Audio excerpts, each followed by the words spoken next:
Fridge ছাড়াও গরুর মাংস দীর্ঘদিন ভালো রাখার একটি পুরনো ও কার্যকর প্রক্রিয়া হচ্ছে শুটকি করে রাখা। সঠিকভাবে মশলা মাখিয়ে গরুর মাংস রোদে শুকিয়ে নিলে অনেক দিন সুন্দরভাবে সংরক্ষণ করে রাখা যায় এবং মাংসের স্বাদ হয়ে ওঠে আরও বেশি মজাদার। আসসালামু আলাইকুম এভরিওয়ান, আসুন তাহলে আজকে দেখিয়ে দিচ্ছি কিভাবে আপনি খুব সহজেই মাংসগুলোকে শুটকি বানিয়ে রেখে দিতে পারবেন, তাও আবার অনেক দিন। আমি এখানে হাফ কেজির মতো মাংস নিয়ে নিয়েছি জাস্ট আপনাদেরকে দেখানোর জন্য।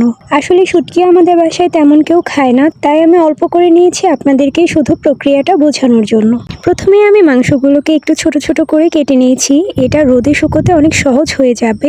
এবার মাংসগুলোকে ভালোভাবে ধুয়ে নিচ্ছি, আর এদিকে আমি চুলার উপর একটি কড়াইতে কিছুটা পানি দিয়ে দিলাম। এখানে আমি সামান্য পরিমাণ লবণ, হলুদ এবং আদা রসুন বাটা দিয়ে দিব। হলুদ দিয়ে সিদ্ধ করার কারণে আপনার মাংসের কালারটা অনেক সুন্দর থাকবে। এরপর মাংসগুলোকে একদমই লো আঁচে 20 মিনিটের মতো জাল করে নিতে হবে। 20 মিনিট পর এগুলোকে চুলা থেকে নামিয়ে পানি ছড়িয়ে রোদে শুকোতে দিতে হবে। পর্যাপ্ত পরিমাণ রোদের ব্যবস্থা না থাকলে আপনি চাইলে গ্যাসের চুলোর নিচে দিয়েও এগুলোকে শুকিয়ে নিতে পারেন। এগুলোকে রোদে শুকোনোর পর দেখুন কতটা শক্ত হয়ে গিয়েছে।